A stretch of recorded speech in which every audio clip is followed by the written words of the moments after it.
Cari fratelli e sorelle, buongiorno.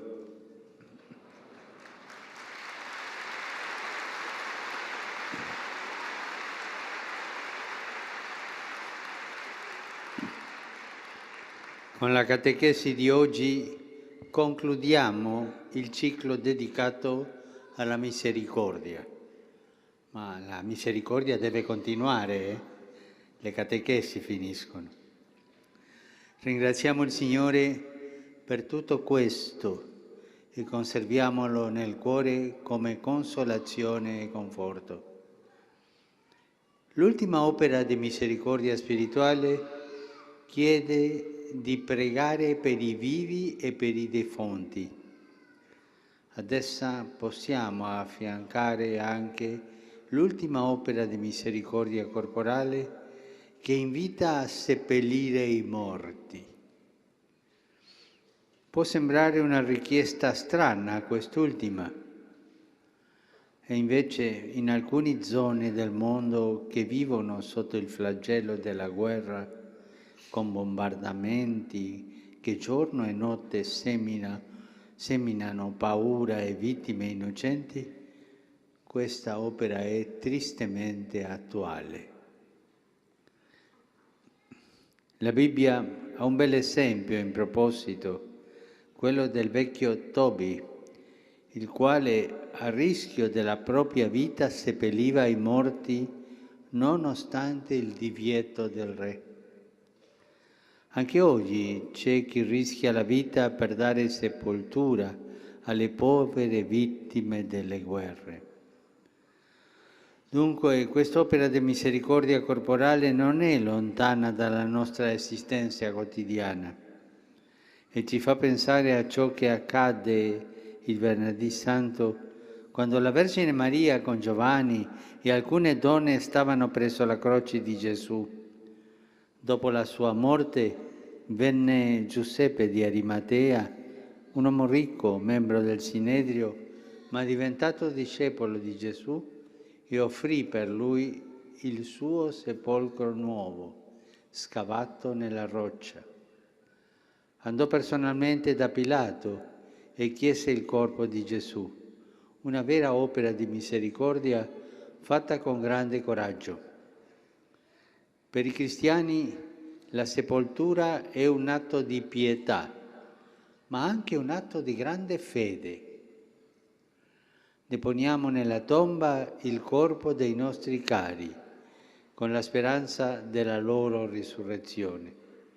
È questo un rito che permane molto forte e sentito nel nostro popolo e che trova risonanze speciali in questo mese di novembre dedicato in particolare al ricordo e alla preghiera per i defunti. Pregare per i defunti è anzitutto un segno di riconoscenza per la testimonianza che ci hanno lasciato e il bene che hanno fatto. È un ringraziamento al Signore per averceli donati e per il loro amore e la loro amicizia.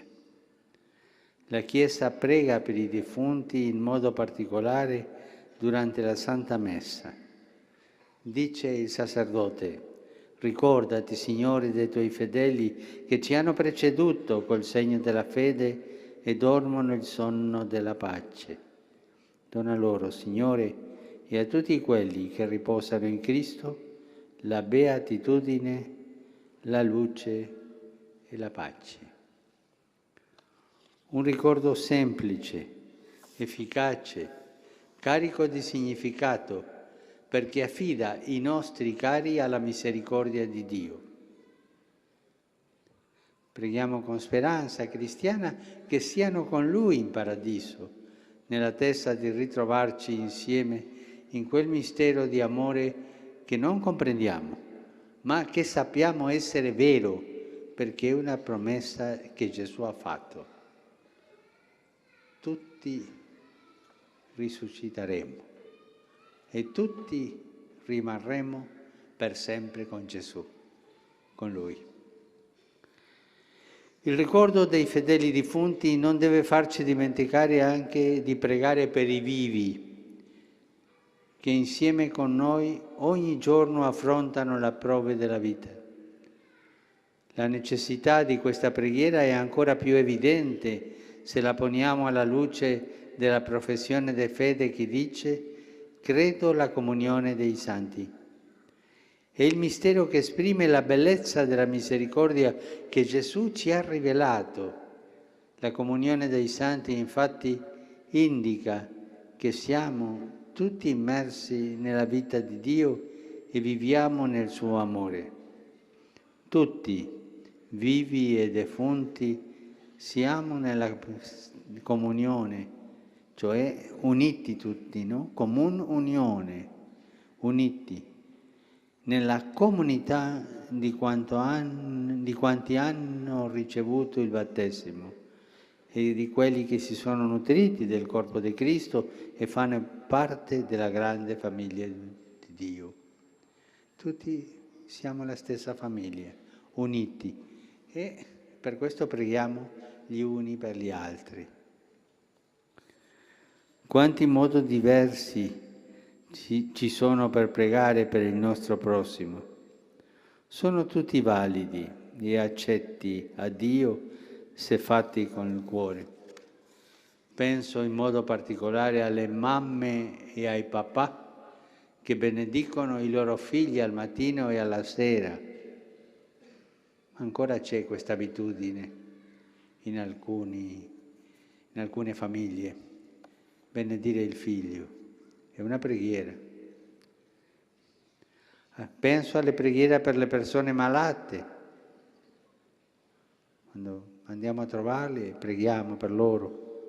All'intercessione silenziosa, a volte con le lacrime in tante situazioni difficili. Pregare per questa situazione difficile. Ieri è venuto a messa a Santa Marta un bravo uomo, un imprenditore, ma doveva chiudere la sua fabbrica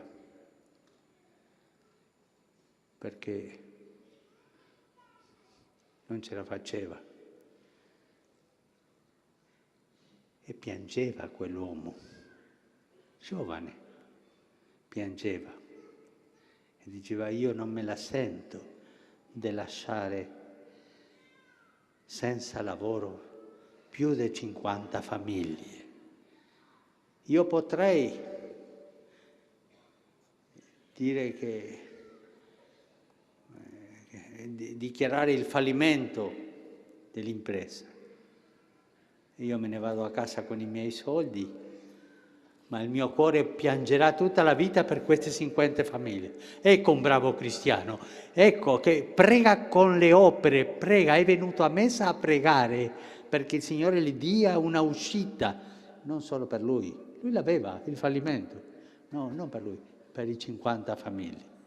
Questo è un uomo che sa pregare col cuore e con i fatti, sa pregare per il prossimo in una situazione difficile e non cercare la uscita, la via di uscita più facile, che si arrangino, no.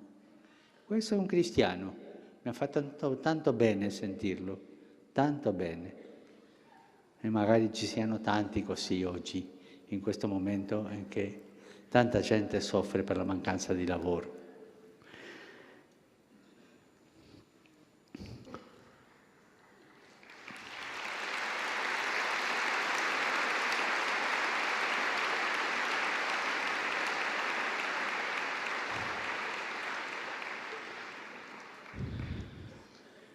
Penso anche al ringraziamento per una bella notizia che riguarda un amico, un parente, un collega.